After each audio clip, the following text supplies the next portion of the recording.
Origin Chess Onsuji reaction. This is, did people used to look older by the channel Vsauce? Yes, another Vsauce video.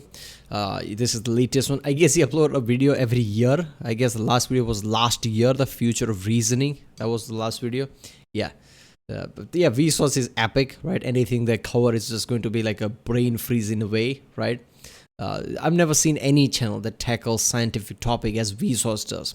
Kazgazad obviously explain things animated way in detail, but Vsauce, the way, I mean the script alone, right? I mean, I don't even know how he writes script like that. It is just awesome. So I don't know what this video is going to be about, but if it's about what I think it is, first of all, every time we see an 80s or 90s video, right, like celebrity video or something like that, if we see people like, yeah, that makes sense, these people are from 80s or 90s, right, they just have that look.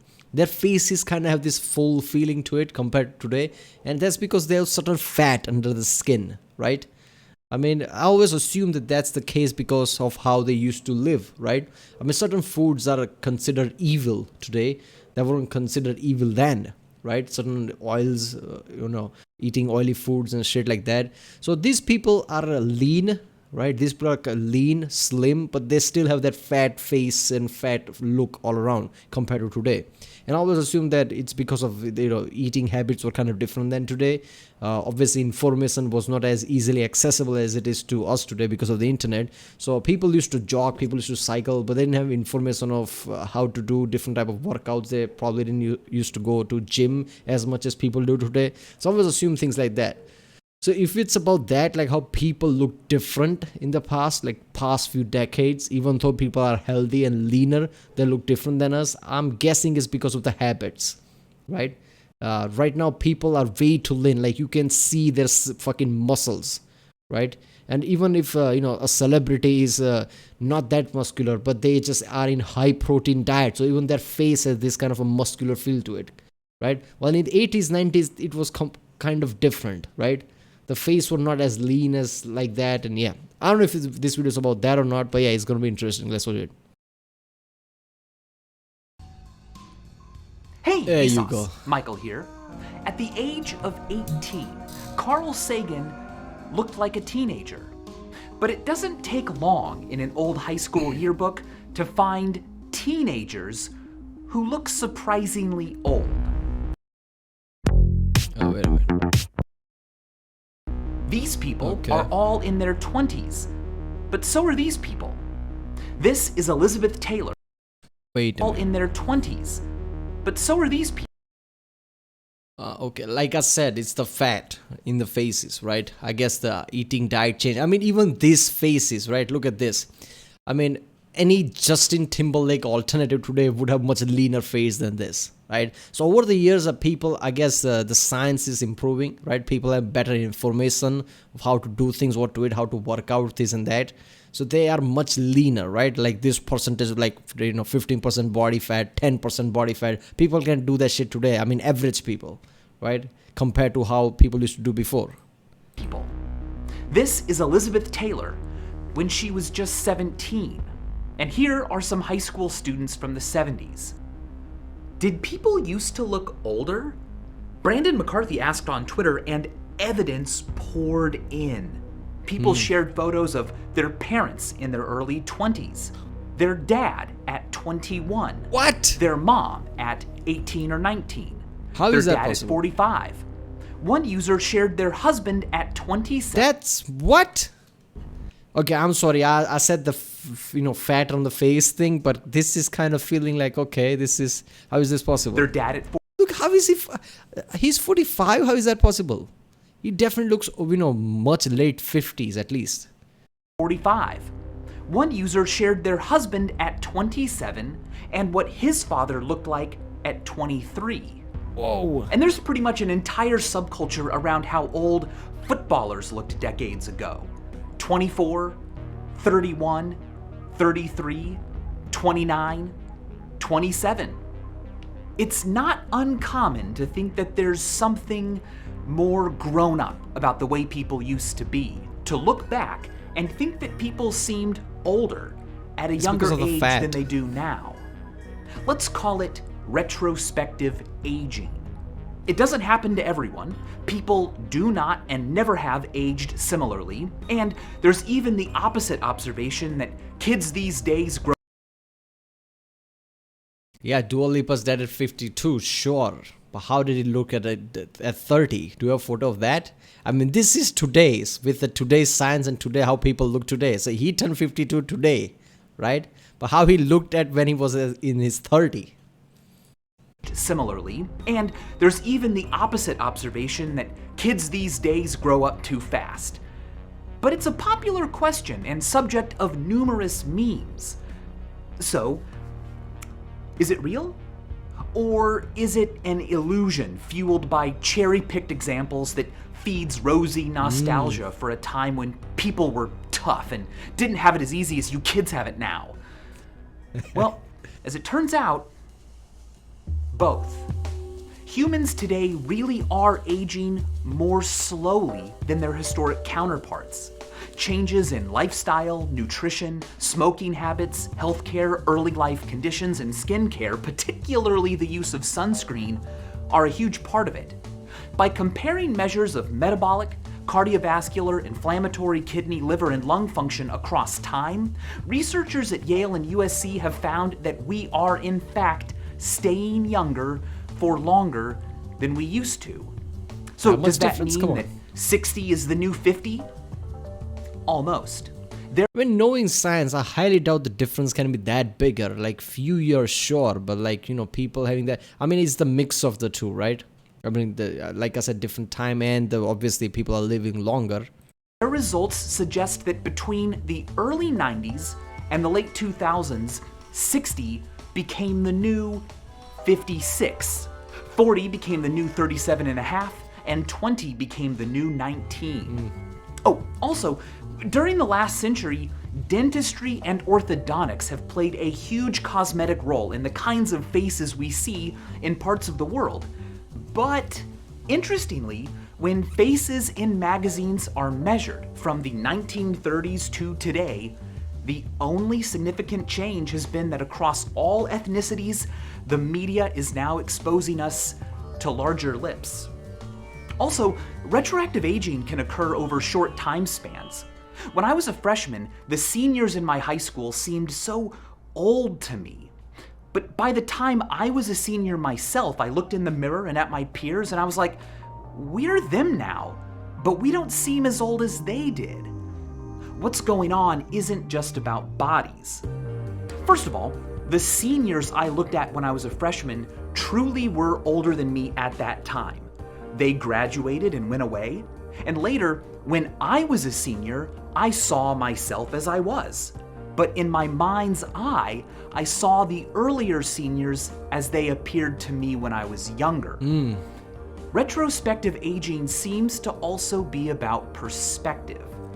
Yeah, but that's because you are living through it. Does it imply to like you see a photo of two different people that you never met and you see the difference between their age? I mean, in a way, like, okay, you're seeing somebody else's photo, but they're living in your time, so you will have your time bias. I guess that's what it's saying, right? Like, if you see somebody's photo in their 20s today, you're living in your 20s today, so you will have the same bias. Like, if you see them, like, yeah, there he looks about 20, because that's how you would look, right? That's how you look, basically. And you see somebody from the 80s, and you see, like, okay, they look kind of older because you're living in this time. That kind of makes sense. But yeah, I guess it's the mix of all things, like he said. Let's go back to this tweet. This is George Wendt playing Norm on the TV show Cheers. Now, when Cheers premiered, Wendt was indeed 34, but I looked it up, and this image is actually from episode 24 of season 5 when Wendt was 38. Whoa. So we're not comparing apples to apples here. Yeah. However, this is an image of George Wendt at 34, and Ashley Fairbanks made some alterations and a good point. However, here's the rub. These alterations don't make Wendt look more like a 34-year-old. They make him look more like a 34-year-old today. Similarly, giving the Golden Girls modern-day hairstyles and makeup drops their apparent age a lot. Superficial styles and mannerisms can often make not just a big difference, all the difference, which supports the hypothesis that retrospective aging is often an illusion. Modes of self-expression are always changing. Clothing, hairstyles, accessories, makeup, mannerisms, language, body language. Now, modes can come back, but never exactly. The context is always a little bit different. And from what's available or acceptable at any one time, we each draw ways of appearing or being in the world. And even if you don't care about how you look or think about how you act, what options you even have are dictated by what's currently popular or normal or being pushed on people like you. Few of us stay at the stream, drawing what's new all our lives. For various reasons, we often wander away with our catch. Perhaps it's because we settle into an identity we're comfortable with, or fear the taboo of not dressing our age, or simply run out of time to care. But when we're gone, the stream keeps changing, and we get older and continue to use the mannerisms and styles we grabbed a while back. Eventually, to whatever those styles initially evoked, a new connotation is added. Old person. Not because the look or behavior is intrinsically for the elderly, but because those who use it, us, became old ourselves. If you want to look older, what do? Well, you can dress the way older people dress. And the thing is, that's often how they used to dress too. We think people looked older in the past because they look the way old people do today. Dale Irby. Oh, damn. That was so good, man. I mean, yeah, we right now, like, oh, I want to dress as old person. So you're going to find an old person, you're going to dress like them, and like, I'll look old person. So you have this bias of like, that's how old person look. But in the 80s, that's how they used to dress. So when we see somebody from the 80s and 90s in their photo, we automatically, our brain will like, oh, look at that, that's an old person. They look older. Gym teacher at Prestonwood Elementary School in Dallas, Texas, posed for his first yearbook photo in 1973. Yeah, see this shit. Look at that. You would see like, okay, I'm in the way, but you would see that shit and like, oh, okay, he's look older because of how he's dressed. That's how we would see it, right? The following year, he accidentally wore the same outfit again. He says he was embarrassed at first, but his wife Kathy challenged him to do it again. So he did. And he never stopped. What he gave us is a great, exaggerated example of how what once connoted youth comes to be associated with old age. The people we keep seeing a style on get I'm old. not gonna lie, this is some next level shit, right? He started from here all the way to here. Damn, that requires some like commitment. Like, I'm gonna do this shit every year. Older and older themselves until we think of the style itself as being for old people. Retrospective aging, then, is double-pronged, both real and illusory. People in the past really did age faster than us because of differences in nutrition and lifestyle and medicine, but much, if not most, can be chalked up to the fact that we think people like this are dressed like old people. But that's an anachronism. They're dressed like old people from the future, the old people they would become. Damn, this is so good. Has anyone ever dressed like a young person? Oh my God, so everything. So what we dress today, I guess in a few decades after that, that's how people are gonna see that this is the older people. Like, this is all we are the old bit. That's just fucked up, man. From the future? Well, it happened in 1941 at the reopening of the South Fork Bridge in Canada. A crowd came out to celebrate and photos were taken. In 2010, the photos were digitized and placed online. That's when this guy was noticed, a time-traveling hipster. Why a time traveler wouldn't bother to blend in, and why, with all of history to visit, he chose the reopening of a bridge in the 40s, no one knew. The photo was confirmed to be undoctored, and researchers put forward the idea that this man was not, in fact, a time traveler, that his shirt wasn't an ironic screen print, but simply bore the logo of the Montreal Maroons, a nearby hockey team at the time. They said his sunglasses and knit sweater were not unusual for the 40s, nor was his portable camera. The only thing that was unusual about him was how casual his attire was. Yeah, casuality. And they're probably right. But this all raises the exciting possibility. Yeah, that's the thing, right? I mean, I wanted to say hair, but it's not hair. I mean, it's just the casual way he's wearing. Look at everybody else. Like, everybody's like a suit and all the fucking dapper and shit, right? Everybody used to, like, we have to dress, we have to dress. Nowadays, it's casual. That's the emphasis, right? Like, don't be too serious. That's today's theme. While back in the day, like, let's put shoot there, let's put tie, let's get a hat and all that to look good. While these guys, like, I don't give a shit and just casual. And we all today, like, look at that, he's a time traveler. This is so good. Someone out there right now, possibly even you, is unknowingly dressed like people in the future will. And your appearance in photos will someday freak them out. It might be fun to start dressing even more casually or in some other odd way on the off chance that you happen to nail it and years from now you are worshipped as a time traveler. Oh, look, the way trend is going, like how people used to dress in the past with all serious, like all suit and things, and how slowly it becomes more casual, like fucking wear a t-shirt, like just chill out. If I were to think with that trend in what's gonna happen in the future, I guess it's just going to have some,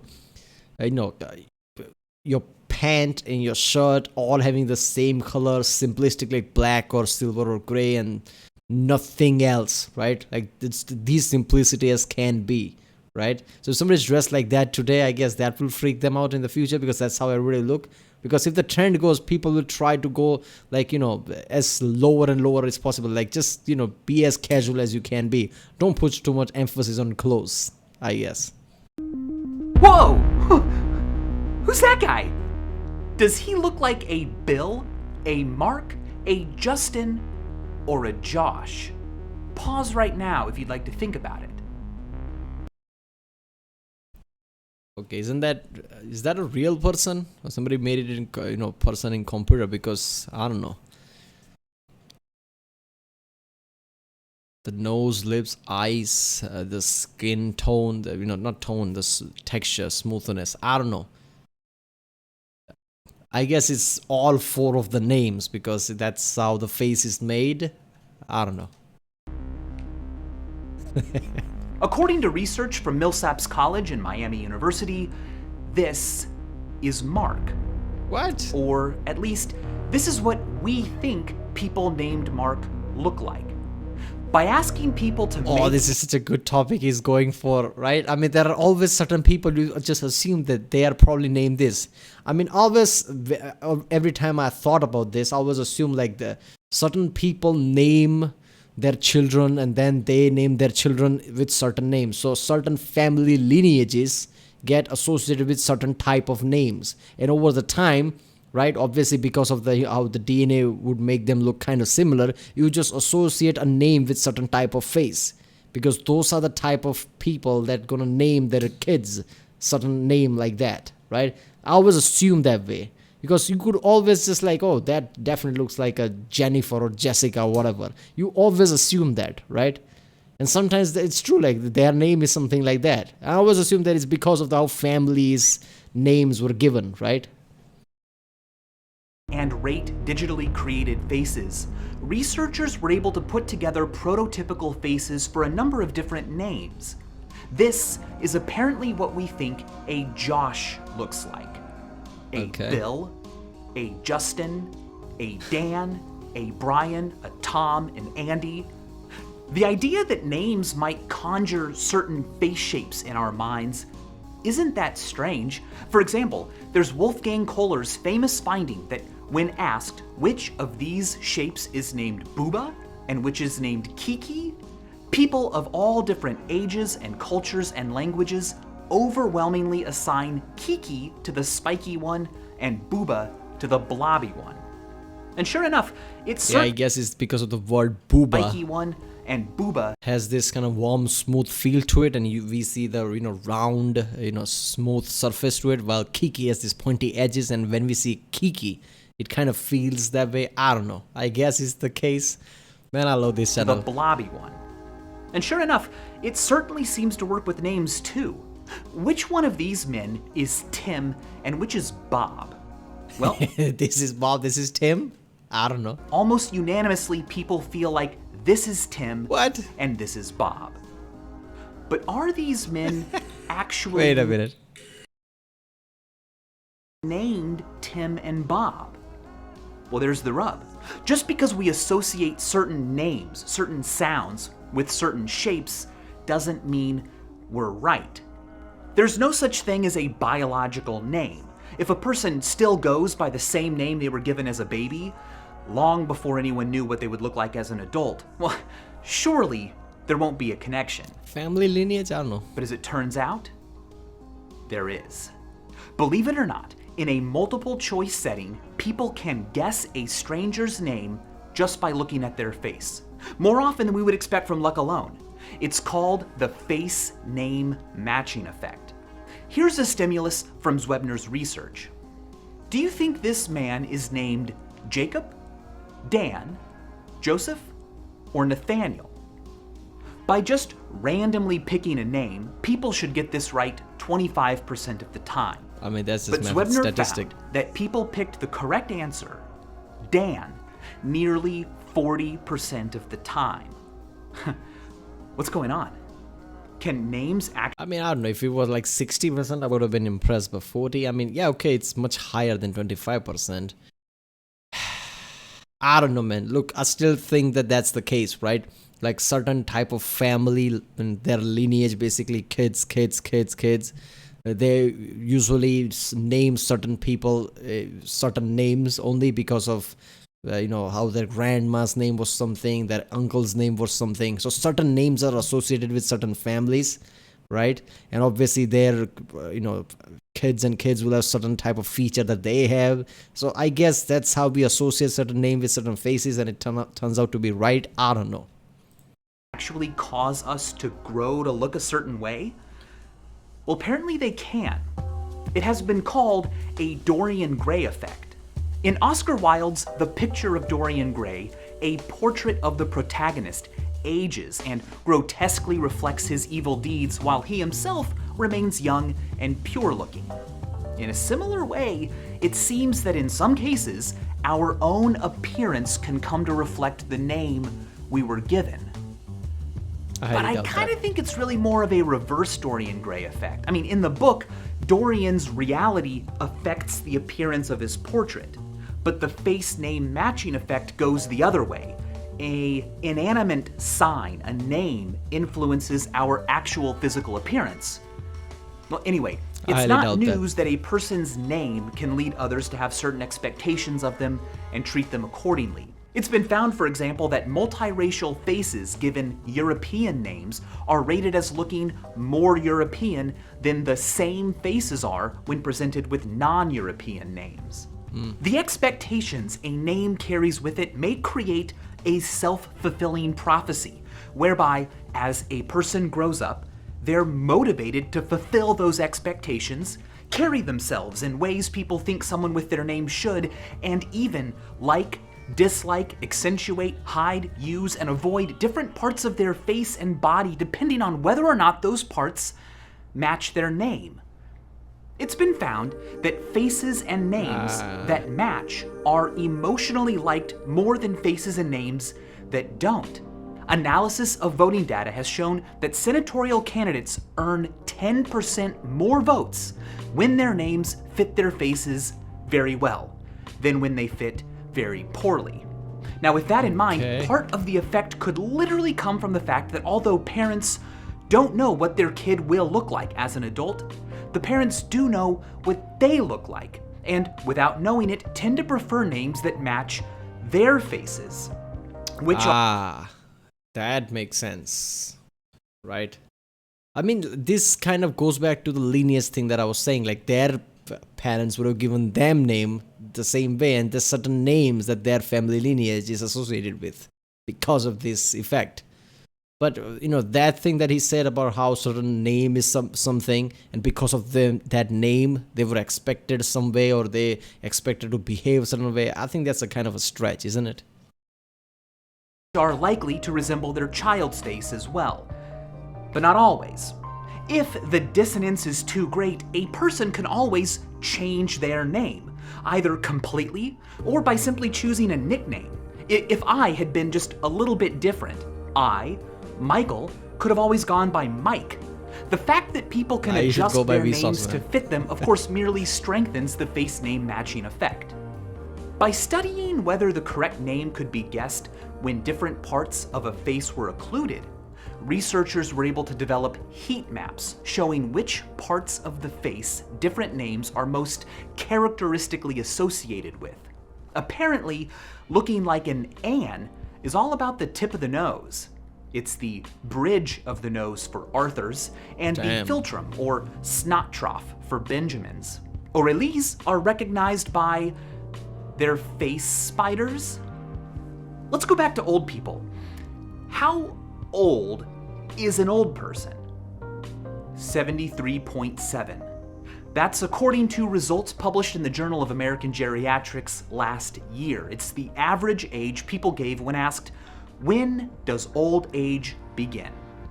People under 65 on average said 71, and people over 65 on average said 77. Women said old age began 3 years later than men did. White people said it began 8 years later than non-whites did, and people who felt healthy placed old age later in life than those who felt less healthy. Makes sense. But how old do people want to be? Well, that depends on how old they already are. In America, the only people who are the age they would like to be are 21-year-olds. People younger than 21 wish they were older, and people older than 21 wish they were younger. People who are 40 wish they were 30. I still think that 20, 21 is still kind of like a, somewhat kid mentality age. So I highly doubt they would even understand the question in its first point, like 21. What age, is perfect? Like, yeah, I'm at the perfect age or whatever. Yeah, there will be lots of confusion. But obviously, everybody's going to answer, like, what is the oldest start based on, first of all, certain people in certain countries who live older, they have experience of how, how much people live, and they would associate that based on that, like when the old age starts. While in certain countries, where it's poorer health all around and people die much earlier, they would associate it much less, like, 66 or whatever he said. People who are 60 wish they were 40, and people who are 90 wish they were 60. When people are asked if they could be one age forever, the average American picks 36, which is actually how old I am right now, funny enough. Here's something else that's funny. Which means you're going to get older Old from here on out. People are more likely to think they dream in black and white. Not because it's part of the aging process, but because they are veterans of the great black and white dream epidemic of the 20th century. Prior to the 1900s, Aristotle, Descartes, Freud, everyone who wrote about the topic reported that dreams contained color. But as humanity moved into the 20th century, the number of people reporting color in their dreams dropped just as quickly as the popularity of new black and white movies and TV rose. By the 60s, as color TV and movies became more and more common, reports of colored dreams started going back up. And today, people who grew up with black and white TV continue to report more black and white dreams than those who didn't. And later studies across China found the same thing. The frequency of black and white dreaming correlated strongly with how common black and white TV was in a person's area. So, did black and white movies and TV literally change our dreams? Well, first of all, dreams is just your subconscious, just, I guess, pouring it out while you're while you're sleeping, right? And your subconscious usually just, whatever you absorb throughout the day, that's what it's gonna, I guess, project it out. And if you're gonna watch black and white TV all day long, is it surprising you're gonna dream black and white? I mean, yeah. It's not clear whether dreams themselves actually changed, or if people just started thinking differently about their dreams.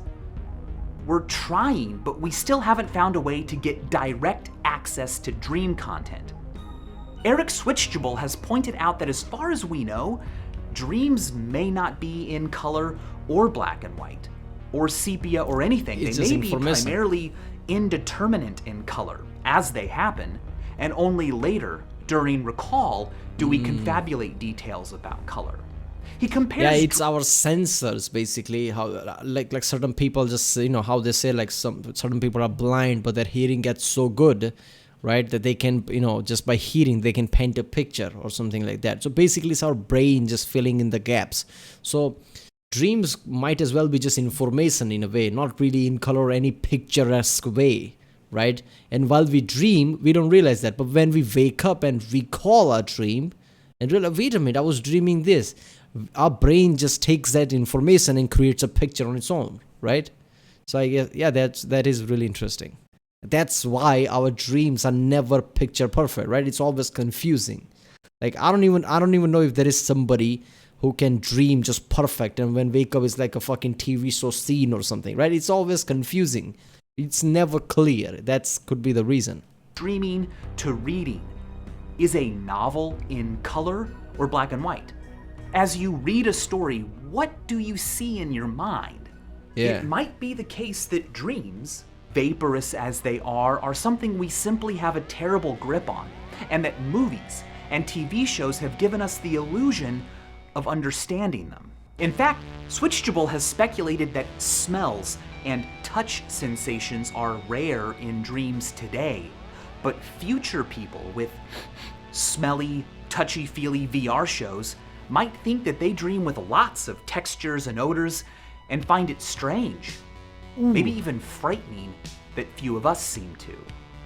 But why would we think that dreams were like moving pictures and not normal waking life? Well, no one knows. It might be that motion pictures are just simply the closest thing we have to dreaming that isn't dreaming. Damn. Unlike still images, paintings, photographs, tapestries, motion pictures and dreams can contain movement and narrative and cause and effect. And unlike stage plays or real life, motion pictures and dreams are not made of anything that is even remotely similar to what they depict. They're both made of phantoms. Images are uncanny things. A person in an image is frozen in time, but yet can seem to grow old. Our own image can depend on what we are called, and they're the Damn. closest thing we have to what our mind does when we're away. Do you get the picture? Or does the picture get you? And as always, thanks for watching.